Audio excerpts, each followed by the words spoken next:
COPD एक ऐसी समस्या है जो आपके लंग से जुड़ी हुई है। हाल ही में सीओपीडी से जुड़े हुए बहुत से सवाल हमसे पूछे गए। उन्हीं सवालों के जवाब देने के लिए आज हमारे साथ मौजूद हैं डॉक्टर मानव मनचंदा। स्वागत है सर आपका। Thank you. डॉक्टर साहब, सबसे पहले दर्शकों को बताएं कि सीओपीडी है क्या और ये किससे हो सकती है। सीओपीडी एक लंग्स की बीमारी है जिसको हम लंग्स की जो वीकनेस है एक तरह की उसको सीओपीडी कहते हैं। एक तरह का दमा का प्रकार है ये, जो कि उन लोगों को होता है जो ज्यादा स्मोकिंग करते हैं या ज्यादा पोल्यूशन जिनको इफेक्ट करती है लंग्स को, ऐसे लोगों को ये ज्यादा होता है। सबसे कॉमन कारण इसका स्मोकिंग ही है। 70 से 80% लोग जो स्मोकिंग इस बीमारी से है, स्मोकिंग की वजह से सीओपीडी में कन्वर्ट होते हैं।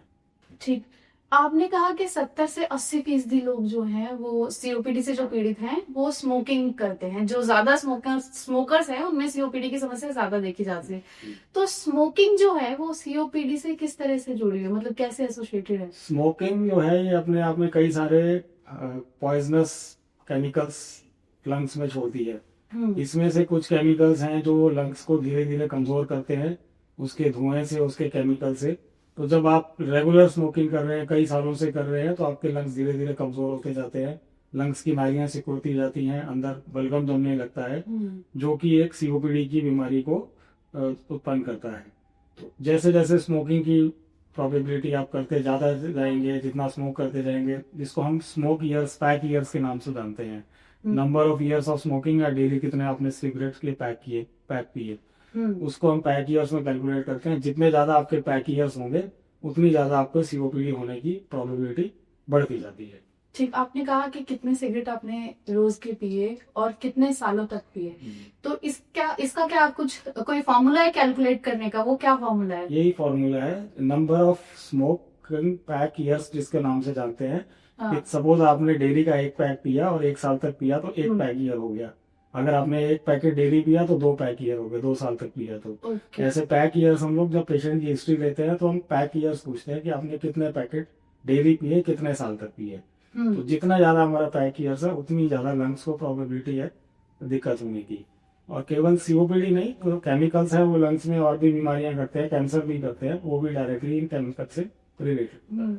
हाँ, क्योंकि स्मोकिंग बहुत सारी, मतलब मैंने जिन भी डॉक्टर से बात करी, अगर मैं कार्डियोलॉजिस्ट से बात करती हूँ तो वो भी कहते हैं स्मोकिंग के लिए नहीं।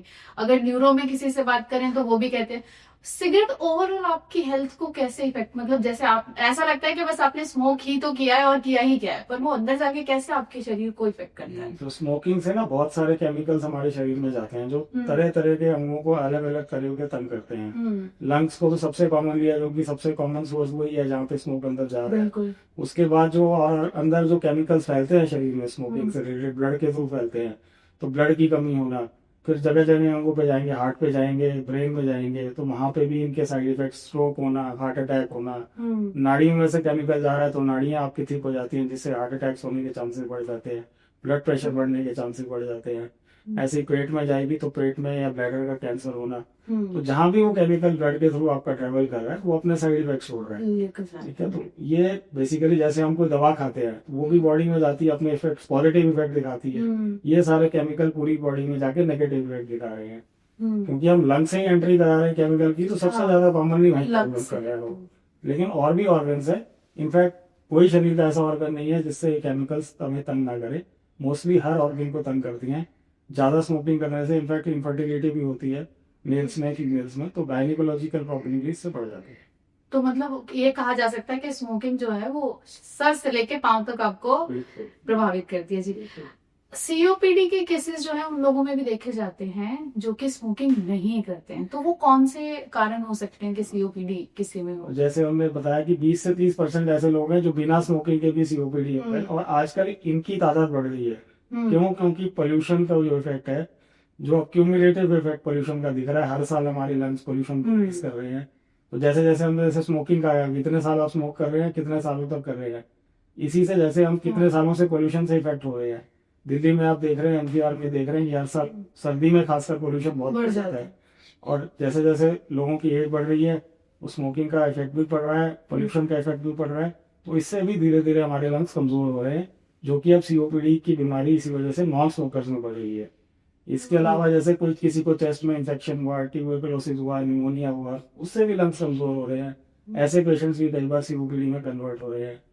कोविड के पेशेंट्स हमने देखे कितने सारे जिनको कोविड के बाद सांस की बीमारी अभी तक चल रही है जो सीओपीडी में कन्वर्ट हो गए।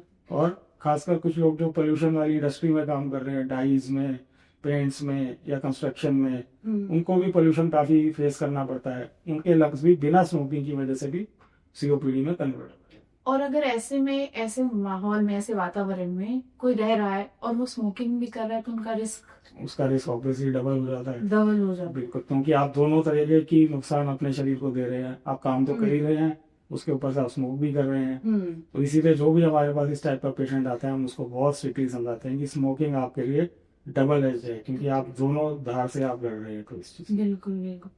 अच्छा, आपने प्रदूषण की बात की, स्मोकिंग की बात की,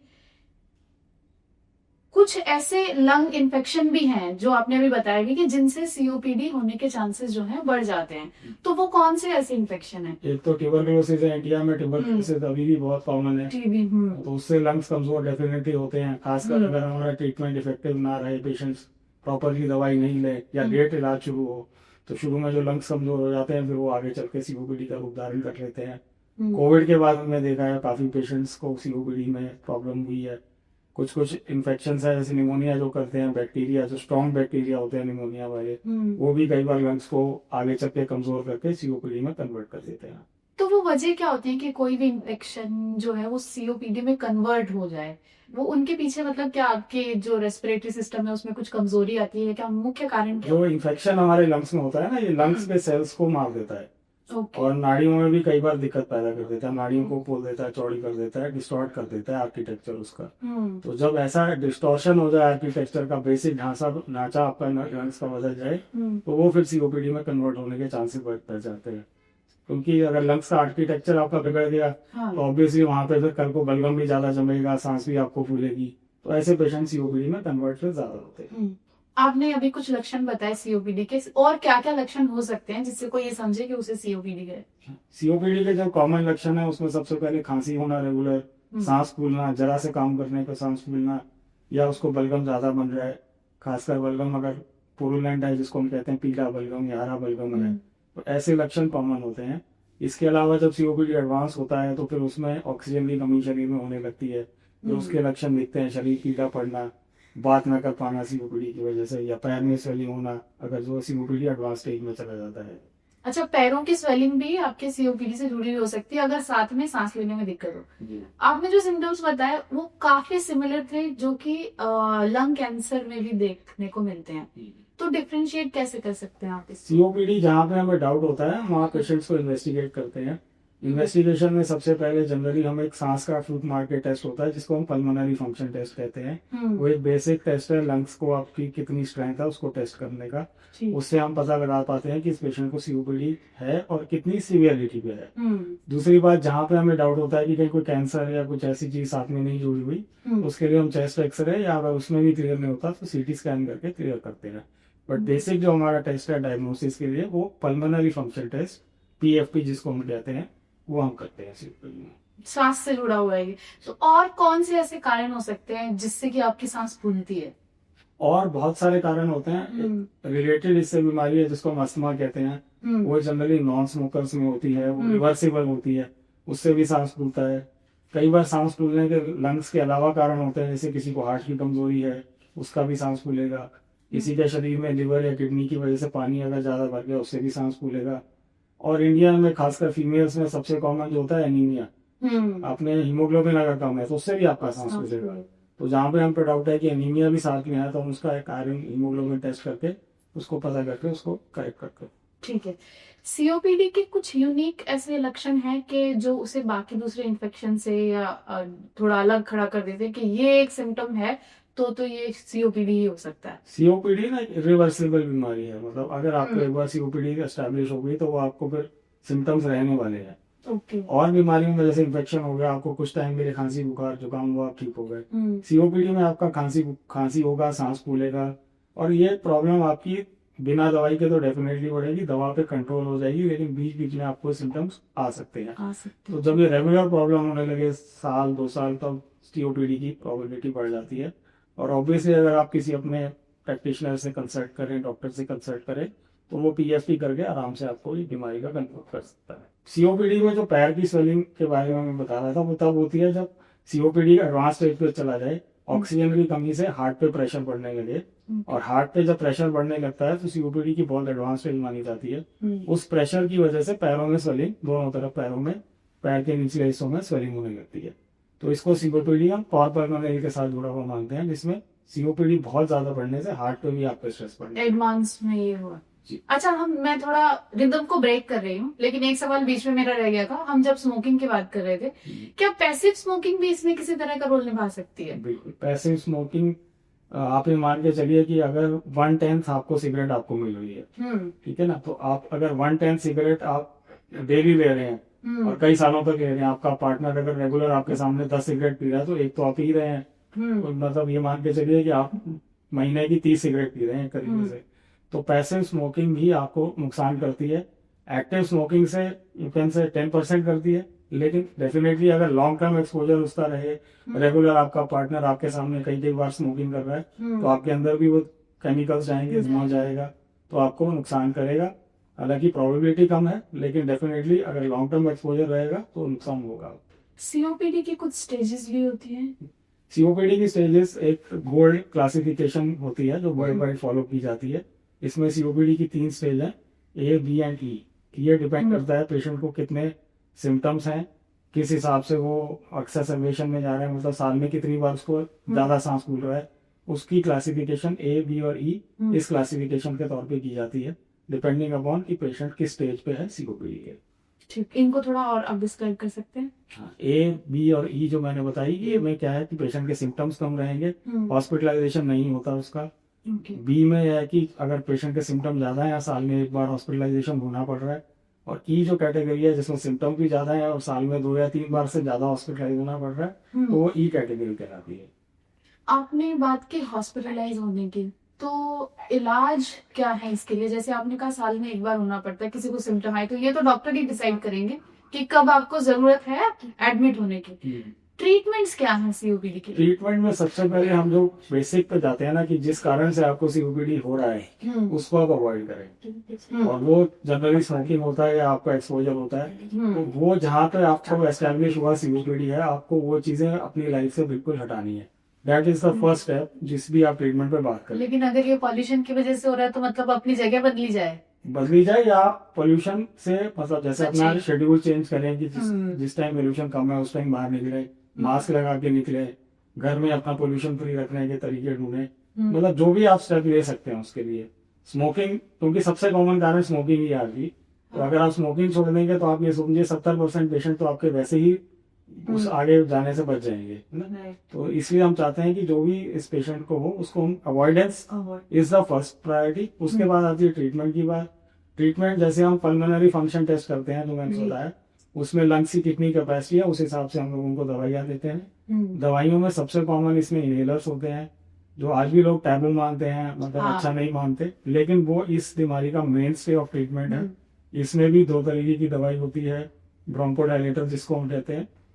इसमें हम उस कॉम्बिनेशन में ये अलग अलग डिपेंडिंग अपॉन द स्टेज उस हिसाब से इनको दवाइयाँ प्रिस्क्राइब करते हैं। उसके बाद हम इनको एक्सरसाइजेस के बारे में बताते हैं, जो कि लंग्स की एक्सरसाइजेस करना है, जिसमें योगा या और भी रेस्पिरेटरी एक्सरसाइजेस होती हैं, वो हम इनको गाइड करते हैं ताकि ये रेगुलर करें, ताकि लंग्स की जो प्रॉब्लम है वो आगे ना बढ़े। और एक इम्पोर्टेंट है ऐसे पेशेंट्स को वैक्सीन लेना।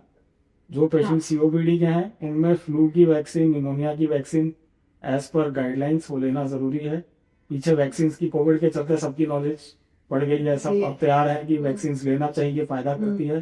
तो अब ये हम वैक्सीन जब पेशेंट को 5 साल पहले बोलते थे शायद लोग नहीं लेते थे, अब लोगों को पता है कि वैक्सीन फायदा कर रही है, तो अब काफी लोग रेडीली इसको ले लेते हैं। लेकिन जैसे निमोनिया के इम्यूनोकोकल एक वैक्सीन है वो, तो वो तो बचपन में देते हैं। अगर किसी ने बड़े होके किसी को डायग्नोज हुआ सीओपीडी तो वो ले सकते हैं वैक्सीन का? तो बड़े की बीमारी है। हाँ, ये मैं तो अब वैक्सीन में 2 चीजें हैं, बच्चों में अलग वैक्सीन दी जाती है, बड़ों में अलग कैटेगरी की वैक्सीन है।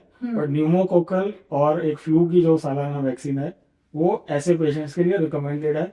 नेशनल इंटरनेशनल सारी गाइडलाइंस कहती हैं कि जिसको सीओपीडी है या कुछ और भी बीमारी है उनको वैक्सीन देनी अनिवार्य है।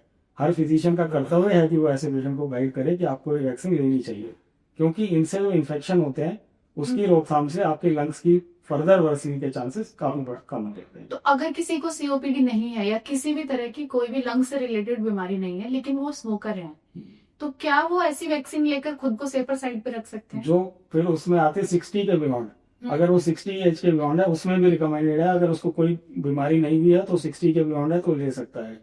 उससे कम एज में भी अगर आप लेना चाहें ले सकते हैं, वैक्सीन के तो ज्यादा साइड इफेक्ट नहीं होते, लेकिन एज पर रिकमेंडेशन 60 के बियॉन्ड अगर आप हैं, स्मोकर हैं, तो डेफिनेटली आपको वैक्सीन लेनी चाहिए। ठीक। और अगर किसी को सीओपीडी नहीं है, वो स्मोकर है और 40, 50 या मिड एज में है, तो अगर वो ले लेते हैं तो ये उनके फायदे के लिए होगा या उन्हें वेट करना चाहिए? फायदे के लिए है, वैक्सीन अगर वो लें तो उनका कोई नुकसान नहीं होने वाला है। फायदा कितना होगा ये कहना मुश्किल है क्योंकि सीओपीडी नहीं होगा, but definitely 2 common respiratory infection, flu और निमोनिया, उससे रोकथाम आपकी होगी।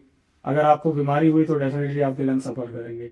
वैक्सीन के बहुत मिनिमल साइड इफेक्ट है, सेफ्टी प्रोफाइल बहुत ज्यादा है, तो हम तो रिकमेंड करते हैं जो भी स्मोकर है वो ले लें, लेकिन स्मोकिंग छोड़े तो बहुत ज्यादा अच्छा है। बिल्कुल। कुछ टिप्स दे सकते हैं आप स्मोकिंग छोड़ने के लिए? स्मोकिंग छोड़ने के लिए हमारे पास स्पेशल ये काउंसलिंग टिप्स होते हैं जो पेशेंट को पहले तो समझाते हैं कि उसके साइड इफेक्ट्स क्या होते हैं। जैसे अभी हमने आपसे बात करी, हम पेशेंट्स को भी जनरली इसी बात को समझाते हैं कि इतने केमिकल्स हैं, इसमें इतने हार्मफुल साइड इफेक्ट्स हैं, और पेशेंट को जब समझ आने लगती है तो वो डेफिनेटली थोड़ा, जिसको हम कहते हैं प्री कंटेम्पलेशन स्टेज में आ जाता है। ठीक है, फिर वो सोचता है अपने लिए, और फिर अगर परिवार भी साथ में वो भी उसको कन्विंस करे तो फायदा होता है सिर्फ स्मोकिंग छोड़ लेंगे। तो अगर सिर्फ काउंसलिंग से नहीं होता तो इसकी दवाइयां भी आती हैं, कुछ निकोटीन के पैचेस आते हैं, च्युइंग गम आती हैं, जो कि निकोटीन एक केमिकल है वो बॉडी में पहुंचाता है। निकोटीन केमिकल पर से हार्मफुल नहीं है, वो सिर्फ ब्रेन को स्टिमुलेट करता है, तो वो केवल हम उसी केमिकल को अलग से देते हैं ताकि आपकी जो तलब है स्मोकिंग की वो कम हो। और भी कुछ दवाइयां हैं, वेलिसिलिन, बुप्रोफेन, ये भी हम देते हैं कई बार स्मोकिंग छुड़वाने के लिए, डिपेंडिंग अपॉन पेशेंट को क्या मेडिसिन सूट करेगी। आपने इनहेलर की बात की थी, इलाज के दौरान इनहेलर इस्तेमाल किया जाता है, तो ऐसा तो नहीं है कि इनहेलर पे डिपेंडेंसी बढ़ जाती है? क्योंकि ये एक मिथ बहुत ज्यादा है कि अगर आपने एक बार इनहेलर यूज किया तो फिर आपको बार बार करना। ये सबसे कॉमन क्वेश्चन है। मैं इसका एग्जांपल देके समझाता हूँ। अगर सपोज आपको शुगर होगी, आपने शुगर की कोई दवाई जैसे इंसुलिन लेनी शुरू करी, तो वो आपके शरीर की जरूरत है या आदत है? वो आपके शरीर की जरूरत है ना। ऐसे ही इनहेलर आपको अगर शुरू किया गया है, ये आपके शरीर की जरूरत है। इनहेलर सिर्फ आपके लंग्स में दवा पहुंचा रहा है, ठीक है, आपको टैबलेट नहीं खानी पड़ रही, और जो आपका ऑर्गन इफेक्टेड है वही दवा पहुंचा रहा है। कोई साइड इफेक्ट्स उसकी बॉडी में कहीं और नहीं हो रहे। एक और एग्जांपल, अगर आपकी आंख में प्रॉब्लम है तो आप आई ड्रॉप डालेंगे, गोली तो नहीं खाओगे, प्रेफर नहीं करोगे। इसीलिए लंग्स में प्रॉब्लम है तो डायरेक्ट लंग्स में डालने वाली दवा लो, तो इनहेलर हो गया। बॉडी में कहीं और केमिकल्स नहीं जा रहे तो साइड इफेक्ट्स बहुत कम है आपकी बॉडी पे, और डायरेक्ट ऑर्गन पे जा रही है तो सबसे ज्यादा पॉजिटिव इफेक्ट में ही दिखा रहे हैं। तो इसीलिए इनहेलर का जो टैबू है वो हम लोग हटाने की कोशिश करते हैं। काफी लोग जैसे यूज करते हैं, एक बार 10 दिन लिया, 15 दिन लिया, और इतना बेटर महसूस करते हैं कि खुद ही समझ जाते हैं कि नहीं, इससे मुझे फायदा हो रहा है, एंड दे कंटिन्यू। वो जस्ट एक मिथ है, टैबू है, जिसको हम हटाने की काफी कोशिश करते हैं। आपने अस्थमा की बात की थी, अगर किसी अस्थमा के पेशेंट, कितने % पहले तो चांसेस है कि अस्थमा के पेशेंट को सीओपीडी हो सकता है, और अगर है साथ में तो वो कितना गंभीर हो सकता है पेशेंट के लिए? ये एक अलग से आजकल टर्म है, अस्थमा सीओपीडी ओवरलैप सिंड्रोम, एक और इसको कहते हैं। अब ऐसे अस्थमा के पेशेंट जो कई सालों से जिनको अस्थमा है, उनके लंग्स में भी आर्किटेक्चर डिस्टॉर्ट हो जाता है, ढांचा बदल जाता है। खासकर ऐसे पेशेंट्स में जो बचपन से जिनको अस्थमा चला आ रहा है, 60-70 के आसपास ही पहुंच गई, उनका लंग्स बदल जाता है, और लंग्स में चेंजेस होने की वजह से वो सीओपीडी में कन्वर्ट हो जाते हैं। बट ऐसे अस्थमा के पेशेंट केवल अब 100 में से मानिए 5-10% होंगे जो सीओपीडी में डेवलप करते हैं। आजकल अस्थमा का ट्रीटमेंट बहुत अच्छा है, तो ऐसे पेशेंट सब बहुत कम होते हैं जो अनकंट्रोल्ड होने से जिनके लंग्स ही बदल गए। बट हाँ, अभी भी 5-10% लोग हैं जो सीओपीडी में कन्वर्ट हो जाते हैं। उनका ट्रीटमेंट हम जैसे अस्थमा के पेशेंट्स में करते हैं, स्टेरॉइड इनहेलर हो गया, ब्रोंकोडायलेटर हो गया। आजकल उसमें बायोलॉजिकल से दवाई हैं जो इंजेक्शन आते हैं अस्थमा के, वो भी दिए जाते हैं ताकि वो पेशेंट्स आगे फर्दर वर्सन ना करें। जी, तो सीओपीडी का कोई इलाज है, क्योर है इसके लिए कि मतलब ठीक हो जाएगा बिल्कुल? वही मैंने आपको भी बताया ना, सीओपीडी अगर आपको हो गया तो आपके सिम्टम्स कंट्रोल करने हैं। हमारा जो टारगेट है सीओपीडी इलाज का, सिम्टम कंट्रोल और एक्सरसेबेशन कंट्रोल, मतलब डेली लाइफ आप अच्छे से डील करें और आपको बार बार दाखिल होना ना पड़े, एक्सरसेबेशन ना हो। क्योंकि जब भी आप एक्सरसेबेशन जिसको हम कहते हैं, तो वो लंग्स फंक्शन वर्सन हो गए आपके, एक एक्सासर्बेशन हुआ तो मान के चलो 5-10% लंग्स आपके और कमजोर हो गए। तो हमारा टारगेट है कि आपके सिम्टम फ्री रहे, एक्सासर्बेशन फ्री रहे, आपको हॉस्पिटलाइजेशन की जरूरत ना पड़े, रेगुलर दवाइयों पे आप मेंटेन रहें, लंग्स आपके कंट्रोल में रहे। ये हमारा टारगेट है सीओपीडी मैनेजमेंट का।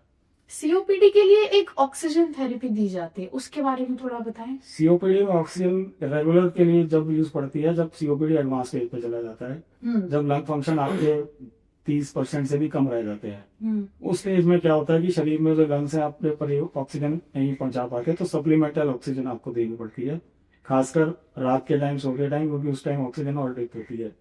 इसको हम लोग long term oxygen therapy LTOT के नाम से जानते हैं। सीओपीडी में 5-10% लोगों में जो सीवियर पे पहुंच जाते हैं, उनमें ऑक्सीजन की जरूरत पड़ती है, जो रेगुलर बेस पे फिर उनको लेनी पड़ती है। इसके कुछ साइड इफेक्ट भी हैं? ऑक्सीजन पर से के साइड इफेक्ट नहीं है, लेकिन हमें सीओपीडी में ये ध्यान रखना पड़ता है कि ऑक्सीजन की फ्लो बहुत ज्यादा ना दे। फ्लो ज्यादा देने से कई बार कार्बन डाइऑक्साइड बढ़ने लगता है, तो वो पेशेंट फिर नींद में, गफलत में जाने लगते हैं। तो कंट्रोल्ड एनवायरनमेंट में ऑक्सीजन उसको देना जरूरी है। अपने फिजिशियन से पूछ के कि कितने रेट पे आपको ऑक्सीजन कितने घंटे के लिए चाहिए, उस हिसाब से लेना।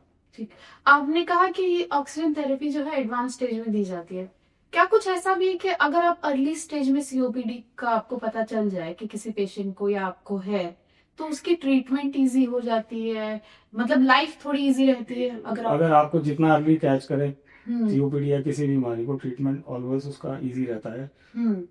अगर आपने अर्ली स्टेज में सपोज 40 के एज में पेशेंट आ रहा है, उसके लंग्स अभी जस्ट इफेक्ट होना शुरू हुए हैं, हमने उसको सबसे पहले समझाया कि आपने स्मोकिंग छोड़ दी, उसने मान ली, और मे भी उसकी दवाई लेके कई बार तो बहुत, जिसको हम अर्ली एयरवे डिजीज के नाम से जानते हैं या स्मॉल एयरवे डिजीज के नाम से जानते हैं, जिसमें छोटी सी नालियां हैं वही अभी तक मिली है, बड़ी नाली तो प्रॉब्लम नहीं पहुंची है। तो अगर वहीं पे हम उसको ट्रीट करते हैं तो प्रॉब्लम रुक भी जाती है वहीं पे। और अगर कोई बहुत अच्छे से फॉलो करे तो कई बार चांस है कि उसके इनहेलर्स वगैरह भी आगे स्टॉप हो जाते हैं। बट दैट इज, अगर वो पेशेंट हमारी बात माने और अर्ली स्टेज पे स्मोकिंग भी छोड़े, प्रिकॉशंस भी ले, दवा भी प्रॉपर ले, तो आसान हो सकता है जी।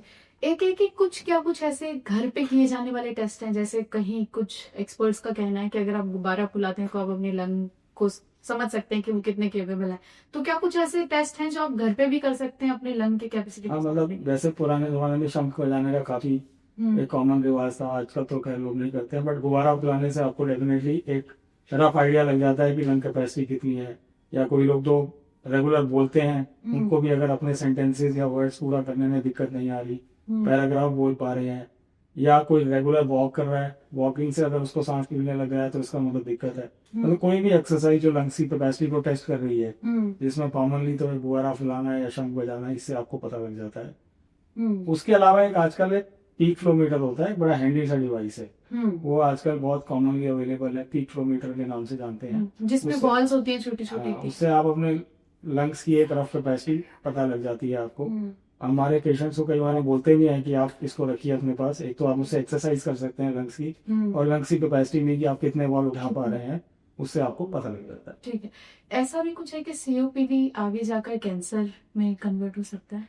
सीओपीडी से cancer convert generally direct relation नहीं है, बट इनडायरेक्ट रिलेशन है, क्योंकि दोनों एक ही कारण से आ रहे हैं। हाँ, दोनों स्मोकिंग की वजह से आ रहे हैं या आपके एनवायरमेंटल पोल्यूशन से आ रहे हैं, तो दोनों का जड़ एक ही है। कुछ सीओपीडी पेशेंट्स में डेफिनेटली कैंसर साथ में आपको पाया जाएगा, और इसमें कैंसर का ट्रीटमेंट करना और भी मुश्किल हो जाता है, क्योंकि लंग्स पहले ही कमजोर है, ऊपर से कैंसर भी हो जाता है, तो treatment becomes little more complicated. But एक ही बीमारी से दोनों उपज हो रही है, तो कॉमनली इकट्ठे दोनों पाए जाते हैं। तो इसमें तो फिर ट्रीटमेंट डिफिकल्ट हो जाता होगा? डिफिकल्ट इन द सेंस कि जैसे अगर किसी पेशेंट को सीओपीडी नहीं है, कैंसर हमको मिला है अर्ली स्टेज पे, तो हम उसका ऑपरेट करके निकाल सकते हैं। हाँ। लेकिन अगर सीओपीडी है, आपके लंग्स पहले कमजोर हैं, उसमें हमें ऑपरेशन सोचना पड़े, तो ऑब्वियसली ऑपरेशन सहने की लंग्स की क्षमता कम है आपकी, तो ट्रीटमेंट करना आपके लिए मुश्किल हो जाता है। फिर हमारा एक ट्रीटमेंट का पार्ट हमें स्किप करना पड़ता है, मे बी फिर रेडिएशन या कीमो के बारे में सोचना पड़ता है। किसी तरह से सीओपीडी आपके दिल को भी इफेक्ट करता है? सीओपीडी से मैंने जैसे अभी बताया कि ऑक्सीजन कम, जब ऑक्सीजन कम जा रहे हैं, और जब एडवांस स्टेज में सीओपीडी, जब हार्ट पे प्रेशर बढ़ने लगता है, जिसको हम राइट हार्ट फेलियर कहते हैं। राइट हार्ट फेलियर, जो हमारी हार्ट की समस्या है मोस्टली वो लेफ्ट हार्ट से होती है, जो हम कॉमनली मानते हैं हार्ट अटैक होना, लेकिन सीओपीडी या लंग्स की जो प्रॉब्लम है वो राइट हार्ट को इफेक्ट करती है। जिसकी वजह से जो मैंने बताया पैरों में स्वेलिंग हो जाती है, that is because of right heart failure. तो लंग्स को जो प्रॉब्लम है वो राइट हार्ट को इफेक्ट करती है। राइट हार्ट में प्रेशर जब बढ़ने लगता है तो पैरों में स्वेलिंग करती है। इसी को हम सीओपीडी कॉर पल्मोनरी या COPD with right ventricular right heart failure कहते हैं। डॉक्टर साहब, आपने दिल की बात की, तो कई बार ये भी देखा गया है कि जिन पेशेंट्स को सीओपीडी होता है उनके सेंटर में या राइट हार्ट की तरफ थोड़ा कुछ पोर्शन उभर जाता है, उसकी क्या वजह होती है? इसकी वजह ये है कि जब आपके राइट हार्ट पे प्रेशर पड़ता है तो वो पहले अपने मसल का साइज बढ़ाने की कोशिश करता है कि उससे काउंटरएक्ट कर ले उस प्रेशर को। तो जब मसल साइज बढ़ता है तो उसको हम राइट वेंट्रिकुलर हाइपरट्रॉफी कहते हैं। मसल थोड़े से आपके बढ़ते हैं तो उससे थोड़ा सा उभर जाता है। लेकिन जब जैसे जैसे वो हाइपरट्रॉफी होके भी आपका हार्ट इतना प्रेशर नहीं झेल पाता तो फिर वो राइट हार्ट फेलियर की तरफ चला जाता है, क्योंकि प्रेशर फिर बहुत ज्यादा होने से फिर काम करना ही उसका मुश्किल हो जाता है। ठीक, तो ये मतलब अगर आपको हल्का सा उभरा हुआ दिख रहा है तो कोई ट्रीटमेंट है इसकी? इसके लिए आपको पहले तो एक हार्ट का इको करके देखना होता है कि कितना प्रेशर है। उसके हिसाब से फिर आगे इसमें दवाइयां दी जाती हैं प्रेशर को कम करने के लिए, जिसको हम डायबिटिक्स कहते हैं, जिससे शरीर से पानी कम करा जाए। या कई बार ऐसे पेशेंट्स में लॉन्ग टर्म ऑक्सीजन जो हमने बात करी वो भी इंडिकेटेड है, लॉन्ग टर्म ऑक्सीजन थेरेपी। किसी का कार्बन अगर ज्यादा आता है तो एक वो घर पे आजकल हम बाइपैप मशीन आती है, वो भी हम लोग कई बार प्रिस्क्राइब करते हैं ताकि वो कार्बन डाइऑक्साइड को कंट्रोल कर सके। यहाँ पर एक छोटा सा सवाल है मेरा कि ऐसा क्यों है कि सिर्फ राइट हार्ट ही ज्यादा इफेक्ट होता है? सीओपीडी में राइट हार्ट इफेक्ट होता है, लंग प्रॉब्लम में, क्योंकि जो लंग्स की सप्लाई है वो राइट हार्ट से होके जा रही है। ठीक है ना, ब्लू ब्लड और रेड ब्लड।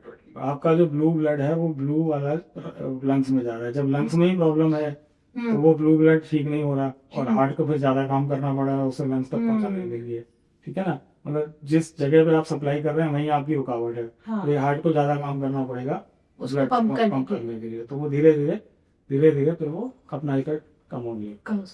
एक सवाल जो बहुत ज्यादा पूछा गया वो ये कि सीओपीडी के बाद आपका जीवन जो है वो कम हो जाता है, कितना आप जी सकते हैं इसके बाद? मतलब इसमें डिपेंड करता है कि आपकी स्टेज कौन सी है सीओपीडी की। अगर आप अर्ली स्टेज पे हैं, आप अच्छे से अपनी प्रिकॉशंस ले लें और आपका दवाई भी प्रॉपर है तो आपकी नॉर्मल लाइफ एक्सपेक्टेंसी रहेगी। लेकिन एडवांस स्टेज पे हैं, अगर आप सपोज एडवांस एक ई कैटेगरी की हम बात करें या जिसका लंग फंक्शन ऑलरेडी 30-40% से कम है, तो उसकी लाइफ एक्सपेक्टेंसी जनरली 10 से 15 साल हम मानते हैं। और उसमें भी अगर आपको बार बार इन्फेक्शन ना हो, हॉस्पिटलाइजेशन ना हो, तो लाइफ एक्सपेक्टेंसी बेटर रहती है।